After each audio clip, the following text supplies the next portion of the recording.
Hey, welcome to the 426th episode of Just Shoot It, a podcast about filmmaking, screenwriting, and directing. This episode is brought to you by patrons Christopher Hall and Christina Archer. Christina's got a cool course called Winning Director Treatments. Check it out. I'm Matt Oren. And I'm Oren Kaplan, and I've been on the Director Treatments course. I was interviewed on it. So on the podcast? She has a podcast too, right? Now she's interviewing actually a lot more agency people, but she interviews people about how people win jobs and what agencies are looking for from a director. It's really good. I watch it. She has...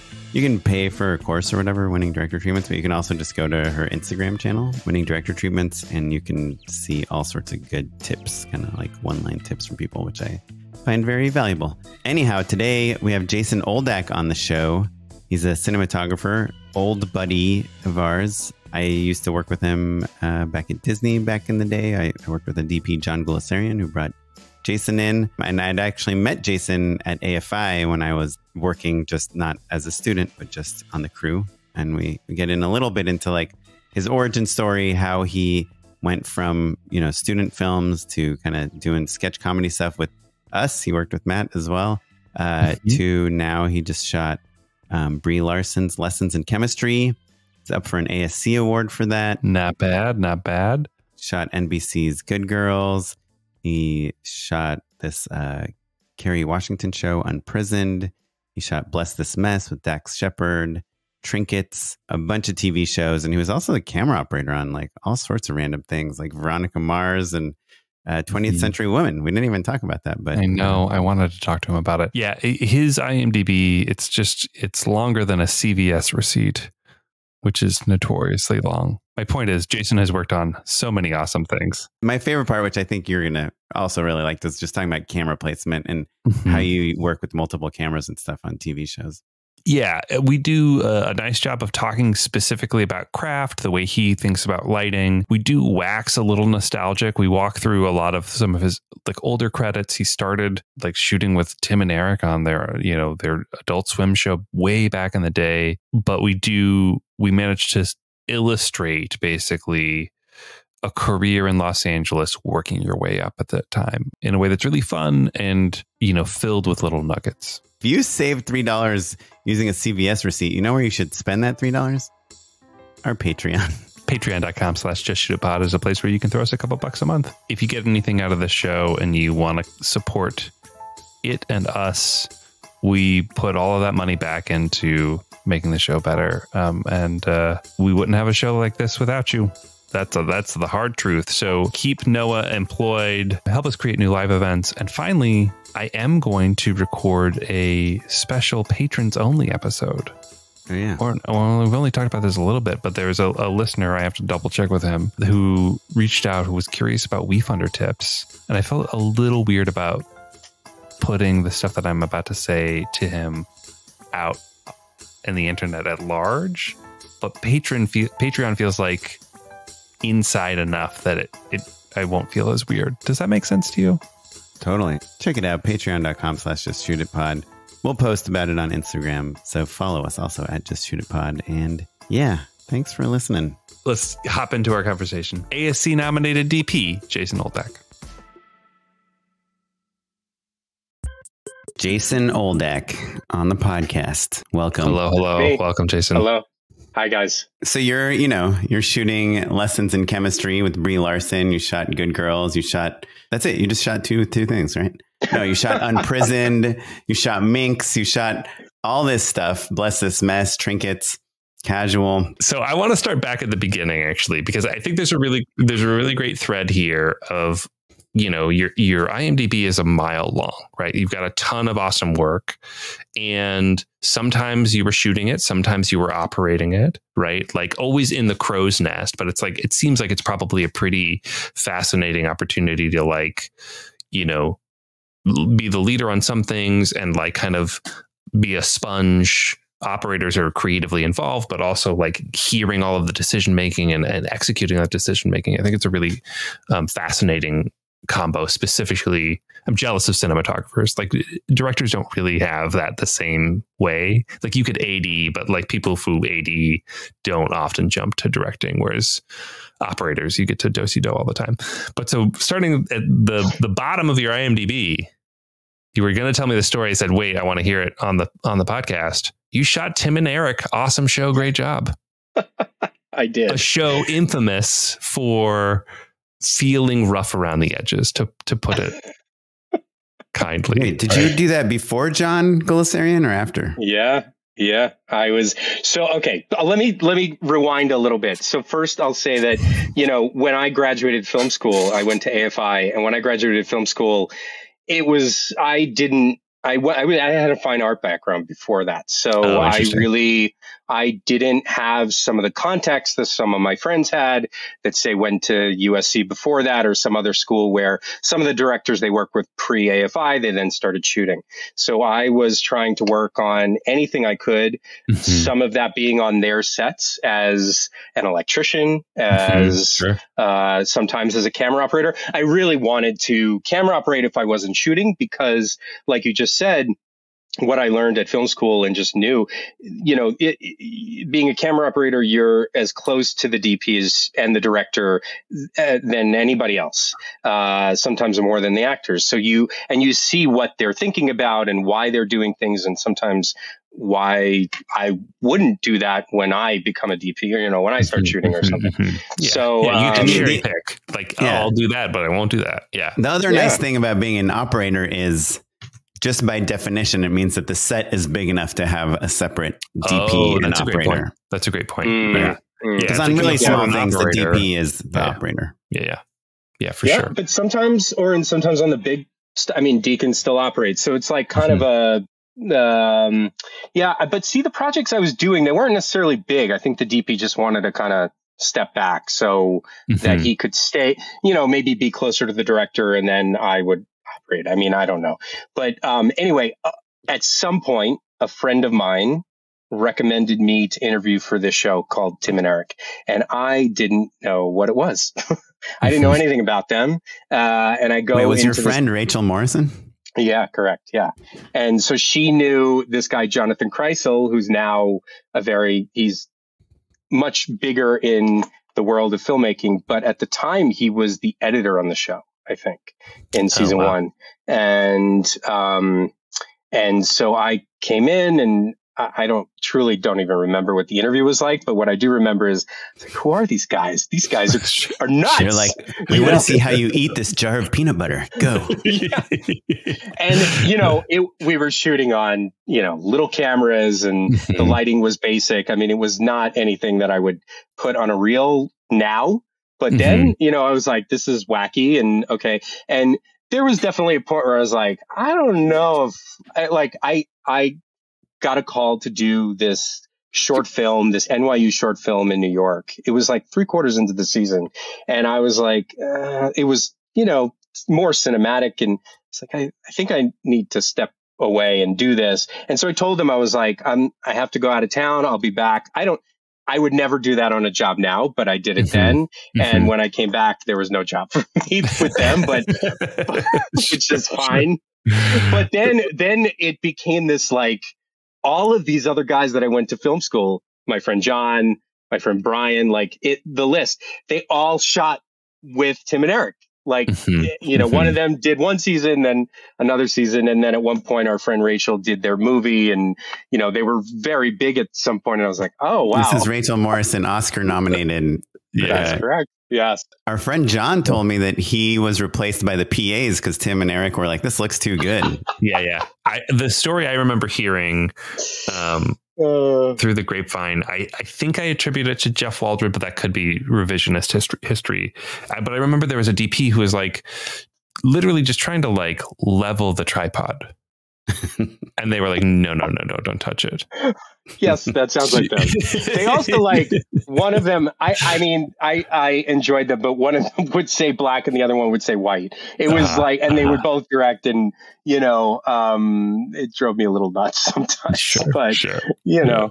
Anyway, then next on your IMDb, I see is Electric Spoofaloo. What was that show? Yeah. So like I said, you know, I would work with my friends and anywhere I could, basically to pay my rent and get experience. And so my friend John, I've mentioned him before, he was shooting on this web series, and Oren was a part of it. at some point, maybe most of it. I don't remember when. Yeah, I don't remember if you were on it before. You were on it before me. Yeah, right? because That's right. I met I you know, when I first moved to LA, I applied to AFI and they rejected me. But my friend Jen was terrible. a producer student there, and so I was working on she introduced me to people. I worked on all these short films, including this short film Sadie and the Slot Machines, and the production designer Teresa was like so good that when I got the job at Disney, I was like, oh, we should bring this production designer I met on this short film. And so we brought her in, and she brought her boyfriend, who ended up being her husband, John, the DP. And he basically, we turned everyone I worked with there ended up being like AFI people. And so John brought in Jason and a bunch of other people. But yeah, it was cool. Jason, I want to fast forward a little bit, but before we do, Oren, I don't think I knew that you didn't get into AFI.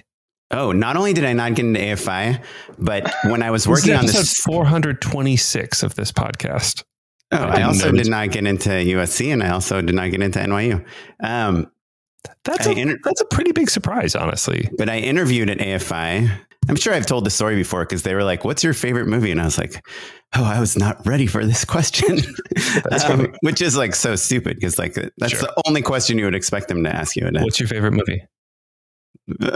Pass. And with film school, I applied 2 years in a row. First year, I applied to all the schools you can think of, and NYU, I went into a meeting with them, an interview with them, and they asked me, who's your favorite cinematographer? And at the time, I kind of knew I wanted to do cinematography. They didn't even have like a specific program geared towards it. And I could not think of anyone. And I was just like, you're like Orson Welles. Look, I think that's a little bit of an unfair question back then. Like, me too. It's not like people were on IMDb or Letterboxd a ton. Not every cinematographer had a podcast. Yeah.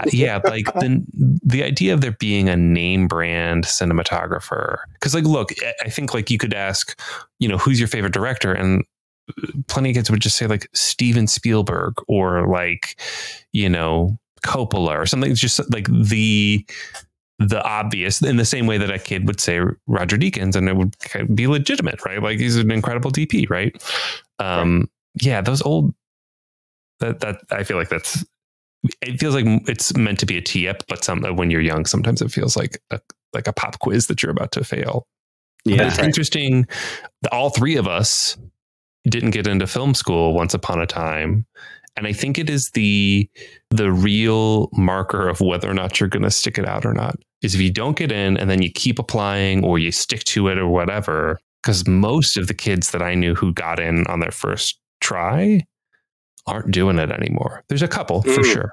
But like, I always use it as like, that's the litmus test of like, do you have the durability to like be rejected? Because you're going to be rejected a lot. And a lot of smart kids, that's their first rejection. If you're like an A+ student or whatever, rejection is part of it, right? If you're not rejected, you're going to be rejected at some point. You may get fired at some point. Like that's okay. If it happens all the time, then maybe there's an issue. Sure.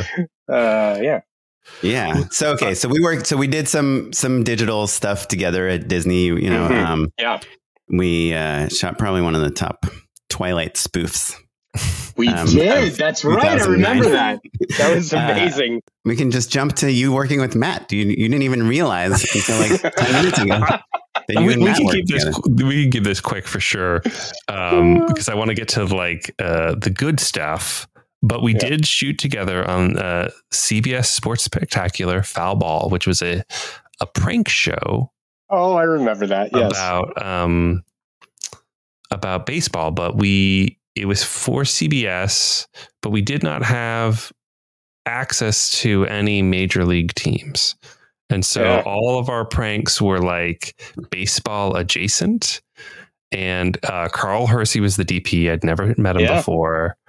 It was like when I was just early in my college humor days, and they were like, "Hey, do you want to make a TV show in 2 weeks?" And I was like, "Yes." So I remember we went out to that San Bernardino minor league. That's right. Oh, I love the Quakes. Yeah. So really know how to shake it up. Yeah. I can only imagine, Jason, what you thought of that production, because I just was like, I don't know, action the whole time. It's like, let's put as many GoPros as we can and get some really long lenses and let's go for it. It's funny. I mean, I remember that shoot. I don't remember anything bad about that shoot. It's like every job you do, you learn from it, right? Mm-hmm. Carl and I had done a couple of shows together. And again, it's like talking about like working with friends. At some point, Carl was doing the same thing. He was operating and trying to work his way up as well. And so I think it's all part of the process, for me at least. Okay. So from when you worked with me, 2009, took about 10 years to kind of start DPing, big TV shows. What's that? Can you tell us kind of what your big break was? Was it Casual? Yeah. Casual was my big break. And it kind of goes back to my friend John. John Gulsarian is his name. John had some luck early, and John went to school with me. We were buds at AFI. John had some early luck, which you hear about, his film won at Sundance. And he shot Drake DeRamis's film, who Drake's been on the podcast too. Okay. Which was Like Crazy. Like Crazy. Yeah, it's pretty good. Shot on a 7D. Shot on a 7D. Yeah.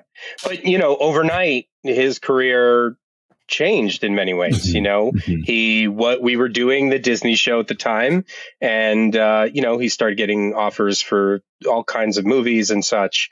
And at some point, I don't remember the years, like when it happened, but he was offered to shoot a show for Jason Reitman and Helen Estabrook, and Xander Lehman was the creator of the show, and it's called Casual. And just like on our Disney thing, John brought a lot of the people that he knew and worked with, and I had operated with him a bunch, and he brought me on as the A camera operator. And so we started that show that way. And then 2 seasons in, he wanted to transition and do something else.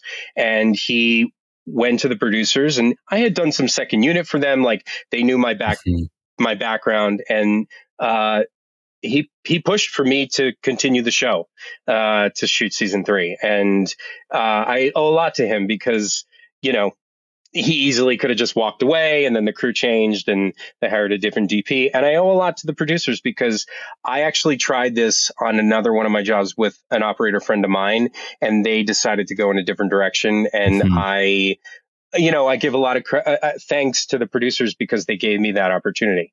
You need an opportunity sometimes. You can be super talented in this industry, but you need a little help sometimes to get you up. And and then I did season 3 and 4, learned a lot,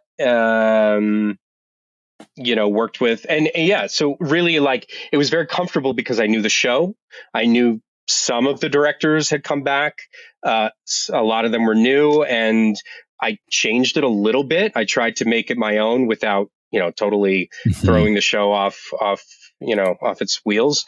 And can you give an example of like what you would do to make a show your own as a DP? Yeah. So with John, the whole show was handheld, and I've done this on a bunch of shows. I really feel like handheld is a tool that should be used when it makes sense for the scene. So we started to implement some dollies and some studio things. Like, it still was probably more than 50% handheld, but it wasn't all handheld.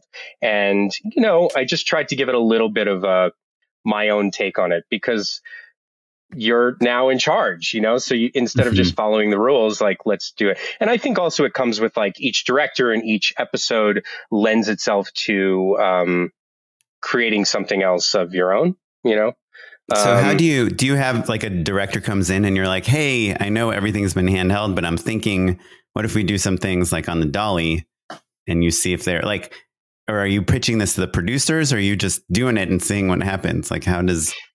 Well, I think it's a mutual conversation with myself and the director in prep. And, especially in the very first few episodes that I did in season 3. I mean, it was a while ago, but if I remember correctly, I had a couple of directors that I really enjoyed at the beginning, which helped the whole like process at the beginning. And they came from an indie feature background and they were game for trying new things. And so we spoke about that. And, you know, that director would go into their tone meeting and talk to the showrunner and the producers about what our intentions were. But that show in particular, and I think it has a lot to do with them giving me my opportunity to shoot, they were very supportive of the directors they brought in. And there was never like a rule book on that show of like, this is handheld. In fact, Jason Reitman kind of created that at the beginning, but it was never like said that this is what we had to do.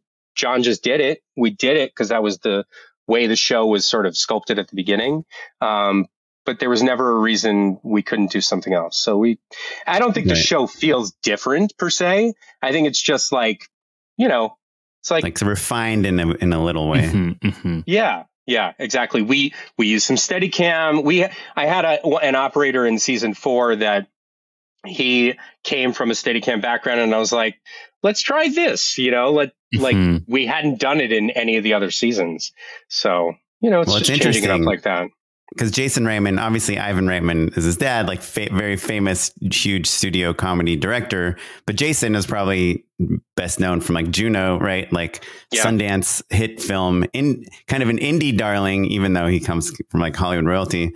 And when he hired John, who had shot this movie like crazy on the Canon 7D that won Sundance, but it was like very handheld, right? They have all these scenes on airplanes that they just stole. Literally, they just would fly on airplanes and shoot scenes on the flights, right? With no permission and stuff. Yeah. And just happened to have an insane cast. Like Jennifer Lawrence has a tiny part in it. And, but she wasn't Jennifer Lawrence then. She was Jennifer. Right. Yeah. But they found like these kind of amazing people. Yeah. Of course. Anton Yelchin. Yeah. But before he'd broken. Right. And what's her name? The main actress is she was also like not very big at the time. I forget her name right now. Yeah. Rogue One. Yeah. Felicity Jones. Felicity Jones. But when you're John and you get hired because you made this movie and you're Jason, then of course you're going to embrace this handheld aesthetic, right? Because that's kind of why you got hired. Because you're kind of like, do a really good job. That would be an interesting conversation. You guys should have him come on your show. I actually don't know where that came from, like where that the handheld was born from. I don't think it had to do with John's movie experience, but I don't know. It's something that Reitman kind of just wanted. Another thing about the show, I remember this was funny. The show had a very like low lit feeling to it. You know, it's very like practicals and very low, like dark show. And we would expose it at such an ISO that that the actors would walk on set, like the lights looked fine in our camera, but everything was dimmed down so much to balance for that ISO on that camera setting. Do you remember what camera you shot on? It was an Alexa, probably an Alexa Mini, I think. Yeah. Okay. At the time, the LFs didn't exist. And, you know, Ivan showed up one day. He was just visiting while Jason was directing, and he's looking at the monitors and he's like, it's so dark. He couldn't understand why this show looked the way it did, because his movies don't look like that. You know, you guys started the too dark aesthetic. Truly, I know. I get it. I'm kind of in that camp a little bit. I actually, it's funny when you brought up Casual, I was like, oh, that is a really good looking show. And it kind of was in like that sweet spot of like prestige TV, kind of in sort of lifted blacks. And it was kind of cinematic, like indie vibe comedy, right? It was also like one of Hulu's underlit shows. Yeah. Well, okay. So here's my feeling about underlit stuff. I just looked at a kid that I sort of mentored a little bit, and he had shot a short film, and he did everything very low lit, but there were moments in his film where there wasn't enough depth, you know, like, we have this two-dimensional image, right? But you can have it flat if you have something in the background that's bringing your foreground forward, right? His was layers of a lot of flatness, and so it just kind of all wait, sorry. Can you just dive into that as a second more? You're saying you can have things be lit dark if you have elements in the background that are bringing the foreground forward? Yeah. So like, let's say, I'm looking at you right now. Let's say your room is really low lit and you're just subtly lit on your left cheek by that computer light. And then in your background, if it wasn't a mirror and it was something else, there's something that's in your background that's pulling you forward. Maybe it's practical, maybe it's a light hitting a wall or something. So you're creating three-dimensional depth, right?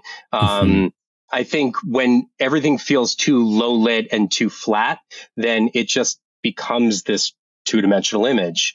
And I think the whole point of cinematography is you're taking this two-dimensional image and you're giving it depth, right? You're lighting it to give depth. So it could be low lit, but it still has to have layers to it, or else it's just going to all get mush, in my opinion. Do you feel like, very, very specific question, but do you feel like an image, do you like to have like a highlight and like something that's white and something that's black in like every frame that you shoot? Does that question make sense?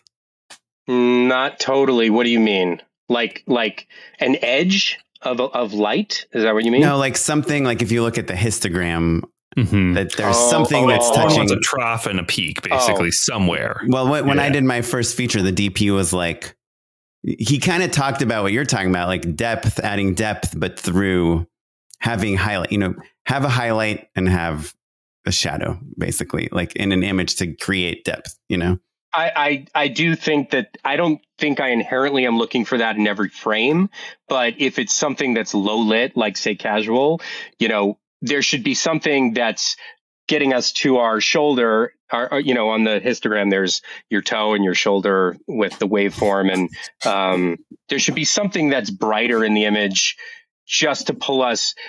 Not that your eye goes to that, but just so your foreground image, your subject is pulled forward. So if I was doing it, I would probably light the background in a way, light the wall in a way where it's architecturally lit, but it gives itself depth, if that makes sense. Yeah. Yeah. And can you do that in exterior daytime also? I think you run into less of a low lit situation in exterior day, right? I mean, unless you're like purposely exposing it where you could feel that, and then that doesn't feel good. Right. Because in casual, we did that. Like we would shoot it normally. When you're outside, it felt more normal than when we were inside, and everything was lower. Yeah. Do you feel like that affected the way that people wrote the show at all? Do you know what I mean? No, I don't think so. No, because it was like, it's dark comedy. Like if anything, I feel like somebody would be like, let's make it brighter. But it's kind of cool that we went the opposite. I don't know, again, my friend created the look of that show. And when I was brought on, for me, like we're talking about, that opportunity, I was just psyched that I was shooting a show, of this magnitude. Sure. And then on top of that, I wasn't trying to like be some hero and change it, but at the same time, I did try and give it my own voice, because I think, why else are you there? Sure. Fair enough. Yeah. Well, so then let's fast forward to, have you been the cinematographer on a pilot where you are setting the look, or a feature? Like, do you want to speak about like an opportunity where you're like, now I get to call the shots, and people get to deal with the ramifications of my decisions. Steadicam forever, or whatever. I mean, I did a show called Trinkets. I did the whole show. I guess theoretically you could say that I shot the pilot, although that was a straight to series 8 or 10 episodes. But the director and I, we really talked about a lot of images. We talked about, sort of finding the right, what would be our LUT of the show. And in that show specifically, the director and I wanted to like create a sort of a guidebook for the other directors to, sort of a handbook per se that we could go by for the other directors to follow. Some of them didn't want to follow that, but that's more a camera thing than a lighting and looks thing. But yeah, that was definitely a show where I did it from the beginning up. How did you get that job? How did I get that? That was through my agent. That was an interview. I didn't know those people. And that was probably one of the few, a lot of my jobs, I love my agent and he has helped me with a lot of stuff, but a lot of the things I've shot has been connected through somebody who I knew through someone or something. It's just kind of how it works. I'm sure you guys know that. Yeah. That show is interesting to me only because I was having dinner at a random restaurant, Hippo in Highland Park. And for some unknown reason, I started talking to the woman that was sitting at the table next to me. And it turned out she had written this movie called 10 Things I Hate About You. And then she wrote The House Bunny. Wait, who? Then, what's her name? Her name is Kirsten Smith. But then she created Trinkets. Yep. That's so funny. And then I think I went home and I saw that you were shooting it. That is so funny. That's right. Minx was before Good Girls, right? Minx was after Good Girls. So I did Good Girls first. And, that's an interesting conversation talking about a look, because Good Girls, up until when I got involved in the show, the producers and showrunner were at some point not happy with the way it was looking. They had done 2 seasons of it, and they hired a producing director who I actually worked with on Casual. And he said, and they were looking, in their words, they were looking for a more cinematic, I think maybe streaming was happening, something, more cable-like cinematic streaming type of show in terms of the look versus a network feel. Were you about to say something, Oren? No, I mean, it's funny because Matt and I haven't, these connections are so boring for our listeners, but again, this is every time I excuse these stories by saying, this is what you get if you live in LA. Matt and I wanted to interview this producer, Elaine Goldsmith Thomas, who had produced this movie called Hustlers with J-Lo. Yeah. Yes. She is one of the few people we've ever done this for, but she's like, you got to come to my office if you want to interview me. Usually they would come to my house. We literally rolled up with like a toolbox of like sound gear. Yeah. We're like, well, your office? She's like, yeah, J-Lo and I have an office. You want to come? And we're like, okay. It's on the Universal lot. So we went to the Universal lot. We were in J-Lo's office. She unfortunately wasn't there, but as we were walking to the office, we ran into Bill Krebs, a guy I met just socially many years ago, who happened to be the showrunner on Good Girls. And he's like, oh, you want to come to the set? And he told us the story about how you got hired.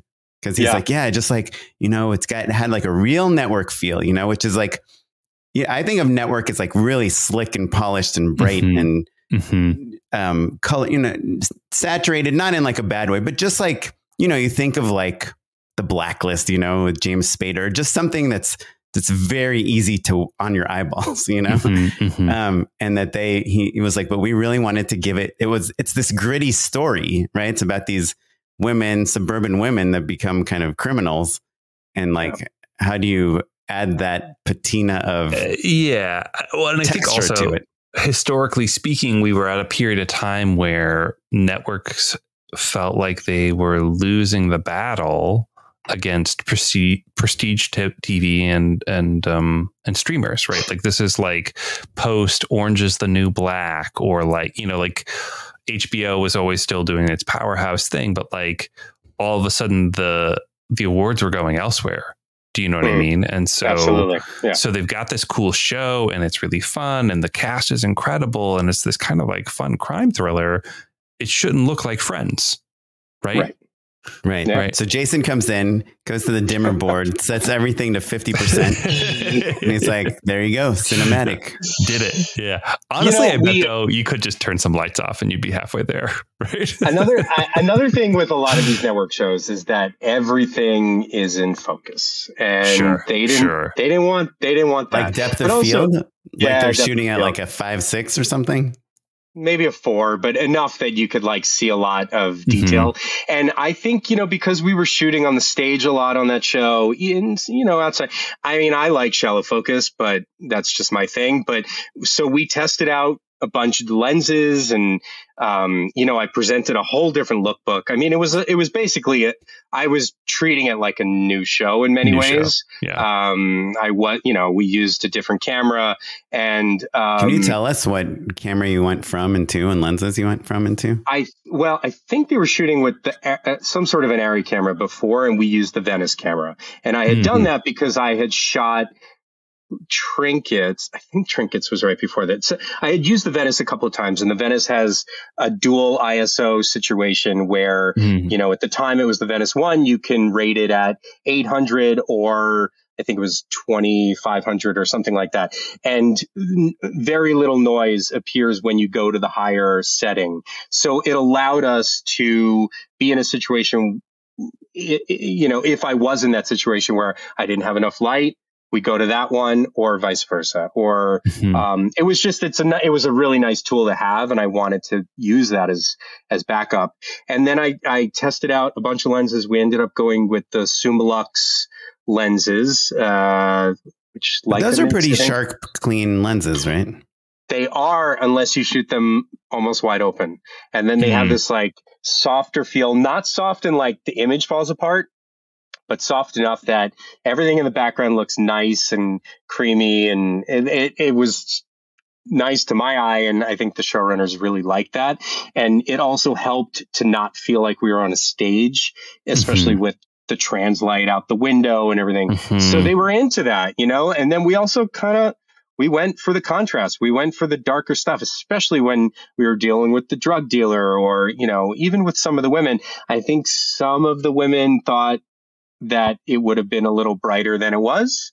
And I think the showrunners were on my side with that, because that's what they wanted. I mean, at the end of the day, when I do any of these shows, I'm shooting a show for the people that hired me, and that's the look they wanted. And so that was a discussion, and everyone was on board after that. But I'm wondering, to me, when I think of lighting actors, especially women of like a certain age, you want like big soft sources, right? To make their skin look not sourcey, flawless, right? You don't want to see big reflections of lights in their skin. But you can still do that dim, right? Like you can just make your fill light is still this big soft light, but it's just much slower, right?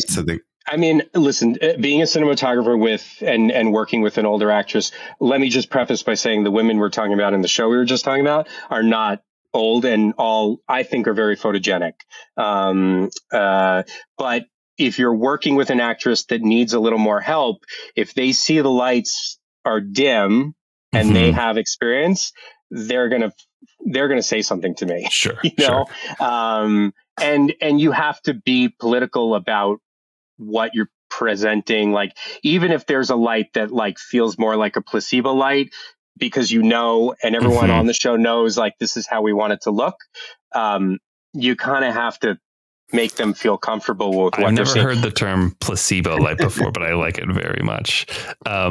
Correct me if I'm wrong, Jason, but you could, basically it's about proximity as well. If it's really low and really close, right, then that's still flattering. It's just like, if you need to back it off, that's when things have to get cranked up a little bit more. Is that right or no? That's right. And maybe if it's backed up and it's a larger source, maybe you can get away with being a little dimmer, because they see it, an actor sees it, and they're like, oh, that's a nice big soft source. They don't know what the camera's exposing it for or anything. So, and I mean, my intention is never to have somebody look bad. It should always start with the story, is what everybody says. And it's what I really, truly believe. But, I don't want somebody to not look flattering, but I also want to be doing the story justice, right? So if it's a low lit scene, or if there's a little more darkness, a little more edge to how we're lighting the woman, number one, I want to know that she can take it. And if she can, I mean, I'm definitely more aggressive with male actors than female, you know, in terms of how much fill we're giving them. And it doesn't even need to be that much. Like if most of your key light is the source, but you have enough fill light so there's detail and it's filling in some, you know, shadows around the nose and under the eyes, then you can get away with that. Contrast ratio may still look great for the show you're shooting. And, you know, whereas with the guy, there's no fill, you know, sure. And he can take it. Right. Yeah. And there is, like, I mean, from my experience with working with actresses that have a lot of experiences, they tend to want the camera to be higher up, you know? Yeah, sure. Yeah. That happened on season 4 of Good Girls and with one of our actresses. And we did that, you know, because that's what she felt more comfortable with. And that's what we had to do, you know? You know, I think I've worked with some other actresses where I know we could be a little lower and it's not a problem. So you kind of have to just know who you're working with. To me, it always looks a little better when you're lower, you know, it's just right it's below the eye line. Yeah. I mean, that's a big thing with Steadicam. I have a love-hate with that because I feel like it's never truly just below the eyes. It's like right at the eyes. And sometimes I want to keep the dolly, you know, I want to keep the camera on a dolly. So we're just a little in the better spot for me. But well, and just to decode this a little bit for people at home who are like, what are we talking about exactly? Right. Like we've all taken a selfie before, right? Yeah. And, you know, if you haven't been to the gym for a minute and maybe you want a little more jaw definition, the higher up you go with that lens, the more defined a jawline is, right? So if you're feeling self-conscious or whatever, that's really ultimately what we're talking about. But what's interesting about the show Good Girls in particular is that it is in this kind of gray area between a show that is a network television show and therefore is selling a fantasy. Everyone looks great. You know what I mean? The cashier at the local grocery store is, you know, a movie star, right? Like literally it's the fun of this fantasy of these awesome women. Right. And also your audience is a lot of people that still have cable television, right? Sure. Like, sure. Right. Yeah. So you're selling that's Hollywood, baby, but it's also mixed with that gritty crime, you know, fun drama as well, where traditionally those genres have had more license to be less flattering or to be less glamorous, let's say, right? Like that's the point of a crime drama, is to like show the darker side of humanity, right? And so it's interesting the balance of having to try and have your cake and eat it too in a show like that. Yeah, I mean, I think it was you know, we wanted to show off, you know, the fact that these women are doing what they're doing to make their money. So there was a sexiness to it. I think I also approached that show like, you know, my more present show, Lessons in Chemistry, I dealt with like a sort of a naturalistic idea. This was not nearly as naturalistic as Lessons in Chemistry, but I tried to make sense of where our sources were that were lighting them in the space. I didn't want to like just put up backlights for no reason. It's like a big thing I kind of hate when I see it in shows. I'm like, where is that light coming from? And so like if there was some light in the kitchen, that would make sense for giving Christina an edge. But if there's nothing behind her, then why are we edging her? And I think that you see that a lot in network television. There's like a very like traditional way of lighting actors. And I just didn't want to do that in that show. And so I think with the drug dealing, that allowed us to go a little darker, a little edgier, especially when we're dealing with those scenes. But yeah, it was like this balance, like you said, of like sexiness and crime. And yeah, it was a fun time. I loved the experience, and I loved that my showrunners allowed us to do that, because I had a cousin just tell me, he's like, yeah, we just started Good Girls. I'm like, oh, okay. Let me know when you get to season 3. Watch season 3. Yeah. You gotta watch 1 and 2, but season 3, you know, and there you go. Yeah. I want to get to Lessons in Chemistry, but I have one last question about Good Girls, just because it was a network TV show, which is how many cameras were you guys shooting with? So, okay, I have a couple of things to talk about that. With network thing, and then also was kind of going into that show versus the other shows I did. So this was my first show that was shot on like a real lot. Right. Mm-hmm. My other shows were either shot on location or they were shot. What happens a lot for some of your viewers that may not know, audience members, there's a lot of these warehouses in Los Angeles now that are converted into stages. And so they're much smaller and more, you know, if you came from indie filmmaking, it has more of that feel, you know. When you go to a real lot, you have these giant sound stages and big sets that are built. And one of the first couple of weeks I was in prep, they asked me where I wanted the green beds. And I totally played it off. I was like, let me think about it, you know? Yeah. And I think I still hadn't hired a key grip yet. So I like did my research. I was like, oh, okay, that's what green beds are. And then I kind of... I'll admit, I don't think I know what is a green bed. Let me tell you. So on these bigger stages, there'll be these kind of catwalks around your stage if you are lighting, say you don't have ceilings on your sets. So there'll be a bunch of lights that are rigged above, and the grip and electricians can walk up there to fix the lights to where you need them. Now, I do this on a lot of my shows. I treated most of our sets with either hard or soft ceilings. And when I say soft, it's like sort of like a stretched material that looks like a ceiling. But like I try to put or something? Like a muslin, yes. That you can light through? Sometimes I did. Most of the time I just treated it as a ceiling and I learned this from Casual, and I think it's just, I kind of picked it up and I go with it. But when an actor sees an open ceiling, I feel like it takes you out of the moment. And if you're shooting on a stage and there's a ceiling and there are sets and there's windows and I even try not to pull walls out if I don't have to. Then it feels like you're in a space. You can also shoot the ceiling then, which is nice. You can shoot the ceiling, exactly. So we set up these green beds, but I didn't really use them a lot, but I had them, I had construction put them, but it was a whole thing where I was like, oh my God, what does that mean? So that you asked me how many cameras. This also was the first show where they were like, we want to use 3 cameras. It's what we did on 1 and 2, season 1 and 2. And I was like, okay. I was like, I basically told them, and it's how you get through 10 pages a day or whatever, right? We didn't have 10 pages, but we'd have 6 pages, something like 5-6 pages, but there's 3 women. Sometimes there's other characters. And what I did tell the production, I said, listen, I work fast. I said, but what I will not and do not want to do is I don't want to cross shoot the show. So I don't want to make a triangle out of these cameras. We'll take the 3 cameras, we'll use them, we'll shoot them directionally for whatever coverage we have in one direction, and we'll turn around. And I got really good at using the 3 cameras in a smart way. Like one of them is getting our wide and one of them is getting this coverage. Nothing that that's another thing I see in network sometimes, that third camera is just getting anything. And I said, I always, if I have 3 cameras, I always talk to my C operator about, think about the edit, think about what you're shooting and why would we use that shot in the scene you're shooting? Does it make sense? Let's unpack that a little bit, because I think this is really, really excellent.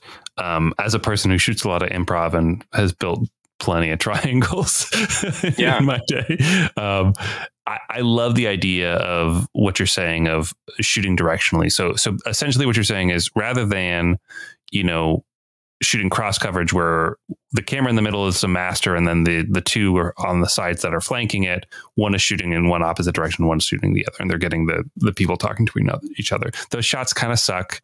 You can never see both sets of eyes. You're always kind of trying to keep one camera out of the other camera's shot, right? So you're saying over the shoulder. You can't be over the shoulder. See each other. Yeah. And so is it more of an angle thing or more of a lighting thing? That's a great question. Yeah.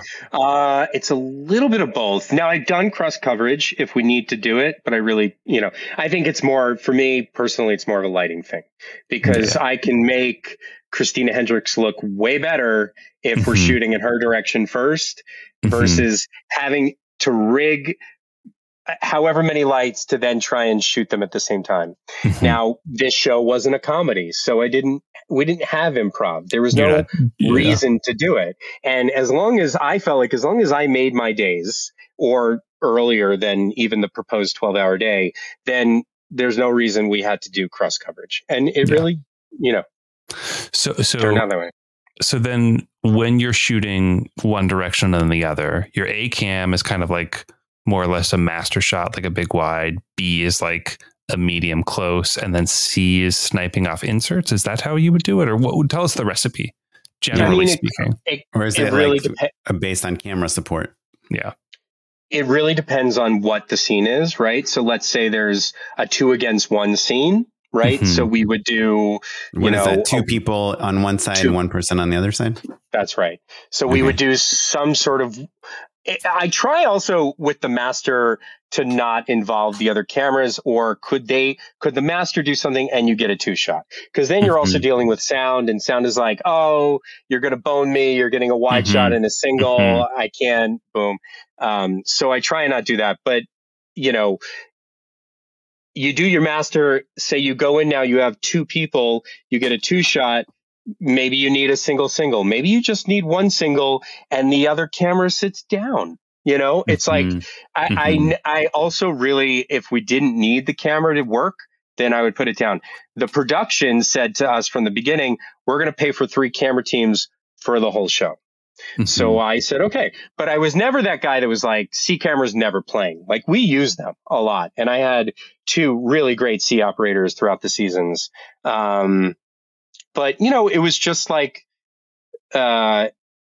sometimes we would go with a profile if it made sense for the scene. And that would be what C camera would get, while B camera is getting the single and A camera is getting the 2-shot of the 2 people versus the 1, So it's like things like that. Sometimes I think we overcovered it because we had 3 cameras. I would love to do, I have not done a single camera show and I don't even remember. I mean, I always have at least 2 cameras on. And I feel like it would be a nice challenge to just try and do something with 1 camera, but I don't see that ever happening on a TV show, maybe a movie. Well, I guess on that note, if maybe we can jump to Lessons in Chemistry, which I know you've shot other shows since then, but I feel like this is like kind of the award nominated, like the cinematography is pretty incredible on this show. Right. And it has like a real look, and it has reminds me of like WandaVision, and reminds me of, what was that Masters of Sex show, right? Is that like, it has that period piece but it's like also just the color and the lighting and the symmetry, and doesn't hurt to have Brie Larson in it. You were talking about casual, it wasn't written anywhere that it's going to be a handheld show. Like, what was written for Lessons in Chemistry? What were you like, okay, this is how we shoot this show? So I was initially interviewed not knowing, I knew that they were looking for 2 cinematographers, but, I went in not knowing which one I was going to be. I was brought in by one of the producers that was part of the show. And, I pitched images that I felt were compelling enough to, I basically went well, and I got the job. And then from there, this was also my first show working with another cinematographer. All of my shows, even Good Girls, which was an hour long, was just me. And I had heard some not so great stories from some people about, how ego gets in the way sometimes with multiple DPs, and this one's trying to control the narrative, and this is how you have to shoot it. Zach Galler is the other DP who I didn't know before this show, and from the get-go we really clicked. We shared some similar images in our presentations, and we kind of talked about the show as a whole. But there was really going into the show. So this was also not a pilot and then a series. It was a straight to series type show. We basically split 4 episodes each. He happened to go every first. Other episode? Every 2. So our directors would have 2 each. So he had 1 and 2. I had 3 and 4, 5, 6, 7, 8. And so did you shoot with Sarah Adina Smith, friend of the show? So I actually was supposed to shoot with her, and then the woman that was going to do the pilot had to step away, and she got bumped up to do the first 2 episodes. So you missed out. She's lovely. I know her, and she's amazing. She's very talented. And I actually did. She came in the end when we were doing like some pickup pieces on things, and we worked on a couple of things like that. But yeah, excellent. She's a lovely human being, filmmaker, et cetera. And so, you know, I think what's interesting about this show, it's basically like an 8-episode movie, right? Mm-hmm. It's based on a book. It chronicles this woman's life, and specifically the writers sort of chopped it up in a way where each episode kind of really deals with heavy things in different episodes, right? So 1 and 2 deals with a whole relationship that's growing. And then as soon as it comes to my episode, it is completely different. I don't want to spoil anything, but somebody dies. So sure. Yeah. It's a big gear shift is what you're saying. It's a big gear shift. So, you know, even if we were to have these rules and everything, the tone really changed from episode to episode. And I think it allowed Zach and I and our directors to be creative and be visionary to each episode in itself.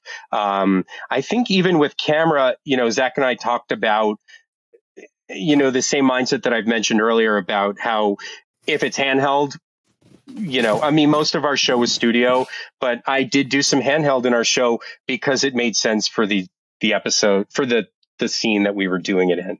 And I think that was my approach for everything. You know, I think it was like letting the actors perform was a big thing, but also trying to, you know, although I did Good Girls and all these other shows that involve a lot of coverage, I always try and push my directors to less is more. And I think this show was a great example of us, the directors and I, really lining up in trying to combine our blocking to make 3 shots feel like 1 shot. And Zach did that too. You know, we did a lot of like subtle moves with the dolly that would start in something wide and fall into a single. You know, it really felt right for this. And it, you know, this was another show like Casual where the producers and showrunner really they allowed us to do the creative things we wanted. They were definitely not micromanaging us in any way. So it was great experience. Really cool. I feel like there's just from, you know, the trailer and everything, there's a lot of very symmetrical shots and there's a lot of like center framing. Is that intentional or is that just kind of like what ended making it up? I mean, I guess she's doing a show to the camera. So that's kind of like, I mean, that kind of stuff. Definitely. You know, when she's in Separate Six, we definitely had her presenting, you know, she is our main focus and she's talking to us, the audience.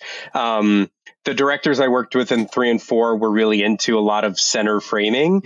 But I think in general, that wasn't a rule of the show. I think maybe you're just seeing it and maybe it's there subtly. I love center framing. No, me too. You know, me too. Because it works great for 9:16 crops. You know. Yeah.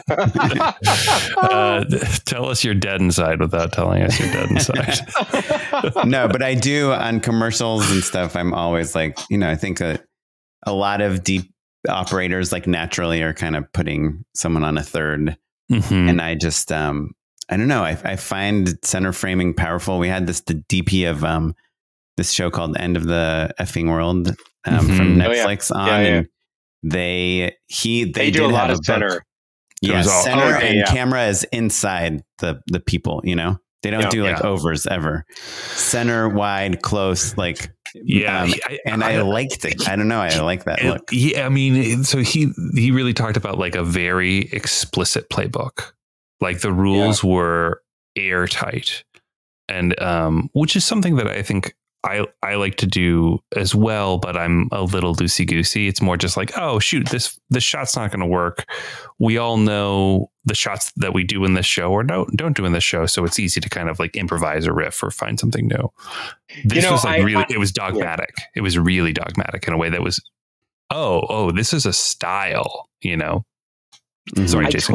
I totally get why people do it. And I think if somebody was to watch this show, it may feel like we had that, you know, and we didn't. We really didn't. We had some images that were pulled, but I think it was a really great collaboration with our production designer and our costume designer. But specifically for me, our production designer, she had a plethora of images. I mean, even before the show even started, you know, she was an amazing person to work with. And she built a world in a way where Zach and I, you know, it was less about like trying so hard to create the period, but more like finding the lenses that would work, using atmosphere. And I say this over and over. If you have a great production designer, you're halfway there. Like, what are you putting in front of the camera? You could be the best cinematographer. If the set looks like crap, you're working a lot harder to make it look better, you know?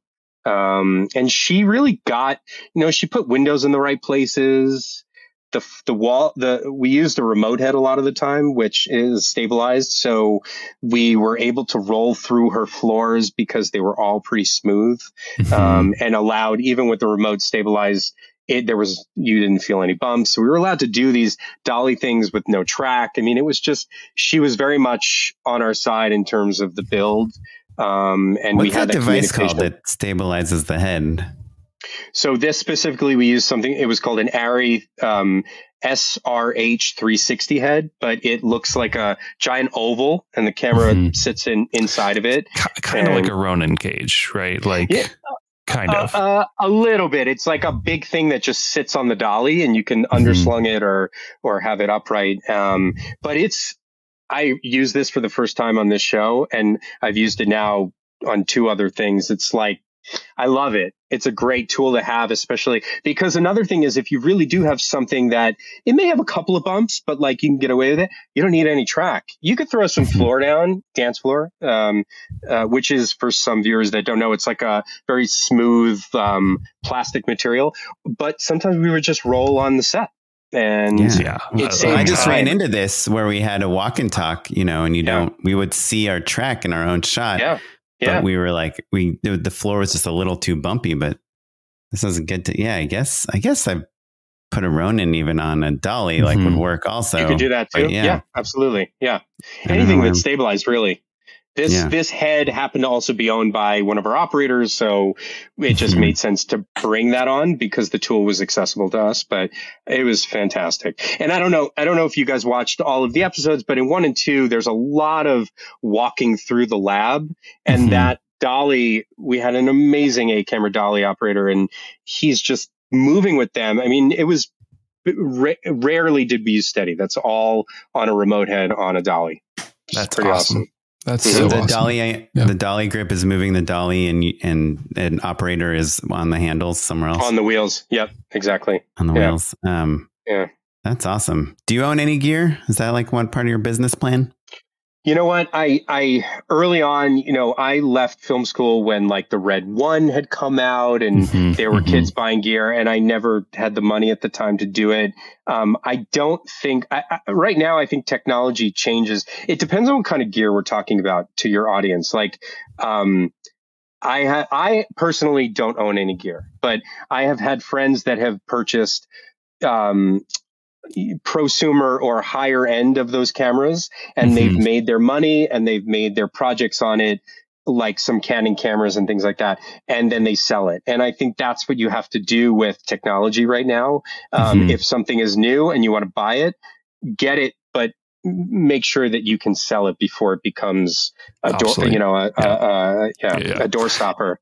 It's hard because cameras, especially now, they're new cameras are coming out so quickly that, like, you know, and there's such a significant investment, you know, I don't know. I always get a little nervous for people when they're like, yeah, I'm buying a camera. We have a few friends that just buy and sell them really, really quickly. Yeah. You know, the one thing that I would I have always thought about if I was to buy something would be lenses. I feel like lenses are something that doesn't go out of style so quickly. But lenses cost a bunch of money. So sure. Also, all of a sudden, full frame is a thing, large format lenses. And now your master primes aren't working on your Venice or whatever. Yeah. Exactly. I wish I'd done this 20 years ago. I have a buddy who's a producer. So he would just like rent the gear from himself all the time. Walkies. Because every show needs walkies. They don't take up a ton of space. They're expensive. Like it's not like productions just own a bunch of walkies. Yeah. And like you should have been the walkie magnate. I should have done it, man. Of Los Feliz. The buddy went in 50-50. It was a DP and an EP. They paid for themselves within like 8 months, and they're just making a couple $100 a day. That's great. That's really great. Smart. Yeah, that's Warren Buffett. He did the walkie thing. Well, Jason, what's next? Where can we watch your work? I did a movie last year that premiered at South by this year. It's called Doing It. It stars a woman named Lily Singh. Lily Singh, yeah. Don't think it's been purchased yet, but it should premiere somewhere this year. It's really fun. We shot that with Anamorphics and shot it up in Toronto, and it was a great crew up there. And then I just wrapped season 2 of a show with Kerry Washington and Delroy Lindo called Unprisoned, and that's coming out in the summer. And I don't know, looking for my next project. Well, awesome. And then can people follow you on social media or anywhere? You post stuff? I am on the Instagram. Just my full name, Jason Oldak, is where you can find me. And then I have a website, same thing, jasonoldak.com. And that's it. That's where you can find around. me. Awesome. Well, Jason, do you have a few more minutes to hang out and endorse with us? Yes, of course. Unpaid endorsement. So my unpaid endorsement is another podcast called You Made It Weird. I've talked about it a little bit on the show before. It's Pete Holmes's podcast. What's unique about it, because every stand-up has their own podcast, and they all have their funny friends on, and they do bits and riff and whatever, and everyone has a great time. And that is part of the Pete Holmes podcast for sure. But the thing that makes it special is Pete has a really sincere interest in spirituality and like the big heady topics. And to be honest, I don't really, but there's something about someone who is like famous for, making nice guy jokes, asks, a stand up, do you believe in God? Really interesting conversations end up happening, Yeah. It's pretty woo woo, but I've loved it for years. He's been doing it for a long time, but I think probably as long as we've been making a podcast. And in particular, Jimmy Carr, the British presenter and stand-up has been on the show a couple times, but he just had one in April that, it's great. It's like this weird thing to have like deep, introspective, metaphysical conversations and also dick jokes for like an hour and a half. It's pretty wild, So You Made It Weird. Specifically, the Jimmy Carr episode is pretty great.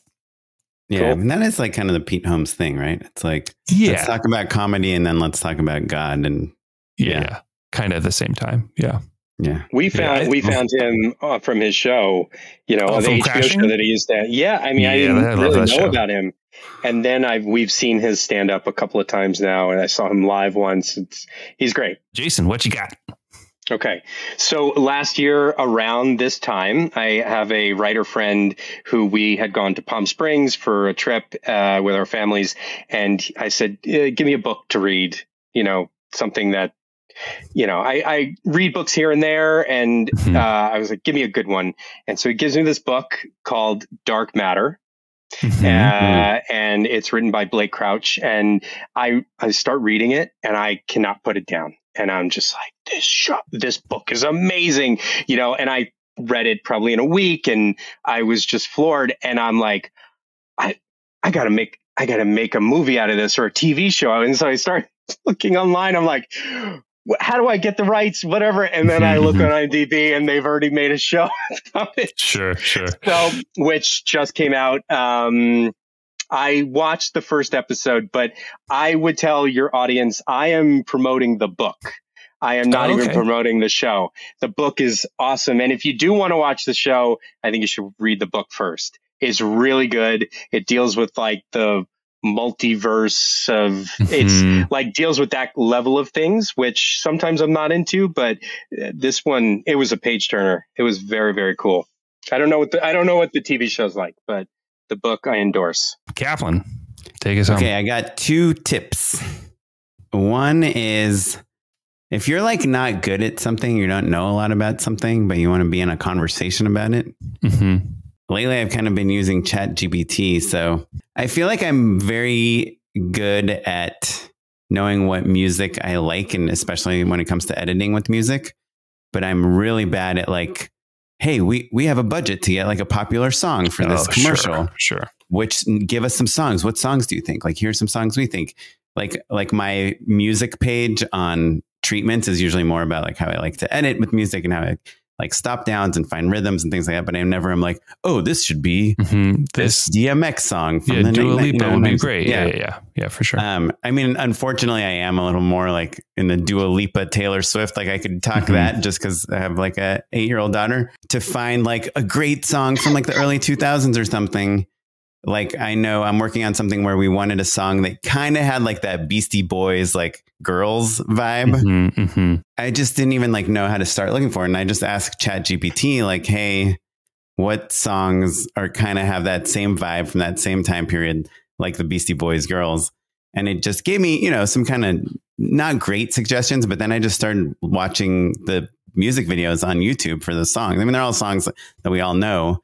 But then I just kind of through YouTube started finding, and I generated. It's the seed that kind of helps you go down the algorithmic. And I thought I generated, like a pretty decent list of cool songs that wouldn't be like the first thing that comes to mind. Not like a YMCA bar mitzvah, style song, but that's cool. And so anyway, just ChatGPT is like just like a thought starter.